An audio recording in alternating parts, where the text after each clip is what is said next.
Bismillahirrahmanirrahim. My name is Dr. Ahmed Zishan and I am basically a chest specialist by profession. आज की जो मेरी video वो ये है कि हम लोगों को रात के वक्त बार बार पेशाब क्यों आता है। इस टॉपिक को बेसिकली मेडिकल में तो हम नोक्टूरिया बोलते हैं, लेकिन मैं आपको इसको कोशिश करूँगा कि सादा ज़ुबान में इसको बताऊँ इसकी क्या क्या रीज़न्स हैं जिसकी वजह से मैं बार बार वॉशरूम जाना पड़ सकता है। नंबर 1 पे जो बहुत ही ज़्यादा एक चीज़ कॉमन है वो ये है कि हम लोगों में रुझान इस चीज़ का पाया जाता है कि चाय और कॉफ़ी का इस्तेमाल बहुत ज़्यादा होता है। तो सब कॉन्टिनेंट में इस चीज़ का इस्तेमाल काफ़ी ज़्यादा है। आपको मैं बताता चलूँ, चाय और कॉफ़ी के अंदर कुछ ऐसे पार्टिकल्स होते हैं जो बॉडी से डायूरेसिस करवाते हैं। डायूरेसिस बेसिकली बॉडी से जो पानी का अखराज है उसको बोलते हैं। तो कोशिश करें कि अगर आपने चाय और कॉफ़ी का इस्तेमाल करना है तो वो सुबह और दोपहर के टाइम कर लें, रात को इससे गुरेज करें। अगर काफ़ी ज़्यादा ज़रूरत महसूस हो रही है तो आप कम से कम सोने से कुछ 4-1 घंटे पहले इसका जो इस्तेमाल है वो कर लें। दूसरे नंबर पे ये आ जाती हैं एक डायूरेटिक्स हैं, जो कि ऐसी मेडिसिन है जो कि बॉडी से पानी का खराज करवाती हैं। तो ये वो लोग नॉर्मली यूज़ करते हैं जिन लोगों को कोई ना कोई हार्ट का इशू होता है, या अगर वो लोग भी हैं जिन लोगों को अगर बॉडी का वेट कम करना है तो वो लोग भी यूज़ करते हैं।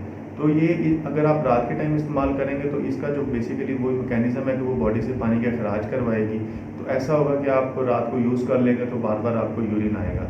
अगर कोशिश करेंगे, अगर आपने इसका इस्तेमाल करना है तो सुबह या दोपहर के टाइम आप कर लें तो आपको रात को उठना नहीं पड़ेगा।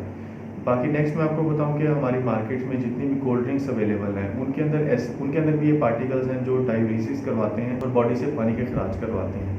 तो कोशिश करेंगे जो कोल्ड ड्रिंक्स हैं उनका भी आप रात के खाने में इस्तेमाल ना करें। उसके अलावा ऐसे वो लोग हैं जिन लोगों को पेशाब के किसी भी एरिया का इन्फेक्शन है तो वो उन लोगों को भी वॉशरूम जाना पड़ सकता है। किसी को शुगर है, किसी को एंग्जाइटी है, तो उन लोगों को भी रात के टाइम वॉशरूम जाना पड़ सकता है। तो आप कोशिश करें कि किसी को शुगर है तो उसका प्रॉपर्ली वो कंट्रोल में रखें। अगर किसी को एंग्जाइटी, किसी डिप्रेशन है, इस वजह से भी आपको जहन में साइकोजेनिक अगर इसकी कोई रीज़न है तो आपको इस चीज़ का मसला पेश आ सकता है। उसके अलावा ये है कि अगर कई लोग ऐसे हैं जिनको एस्थमा या COPD है तो वो कोशिश करें कि अपना जो दमा है या वो COPD है उसके अंदर होता भी बेसिकली ये है कि बॉडी में ऑक्सीजन की मिकदार कम हो जाती है, कार्बन डाइऑक्साइड की मिकदार ज़्यादा हो जाती है। तो कार्बन डाइऑक्साइड एक ऐसा वेस्ट प्रोडक्ट है जिसको बॉडी से निकलना चाहिए, और अगर ये ख़ास हद से ज़्यादा हो जाए तो ये आपके दिमाग को जाके स्टिमुलेट करता है और इस वजह से भी आपको उठना पड़ सकता है। और रात के टाइम उठने के लिए अंदर एक ऐसी भी चीज़ आती है जिसको हम बोलते हैं ऑब्स्ट्रक्टिव स्लीप एपनिया। इसमें बेसिकली वो पेशेंट्स आते हैं जिन लोगों का बॉडी वेट बहुत ज़्यादा होता है और उनका जो BMI है वो 27 जो कि नॉर्मल एक रेंज में आ जाता है, उससे अगर ज़्यादा हो जाए तो उन लोगों को फिर इस चीज़ का प्रॉब्लम फेस करना पड़ता है। तो ये आज एक शॉर्ट सी वीडियो थी जिसमें मैं आपको बताया कि इसका जो है ना वो क्या क्या रीज़न हैं जिसकी वजह से आपको रात को उठना पड़ेगा।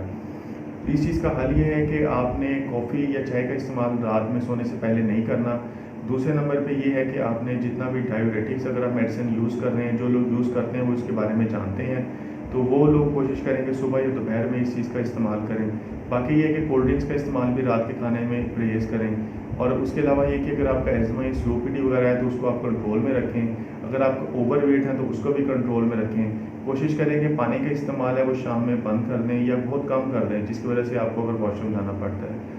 और उसके अलावा ये है कि अगर आपको अगर अल्कोहल का भी इस्तेमाल करते हैं तो वो भी एक रीज़न है मेन इसकी, जो आपको रात को डायूरेसिस करवाती है।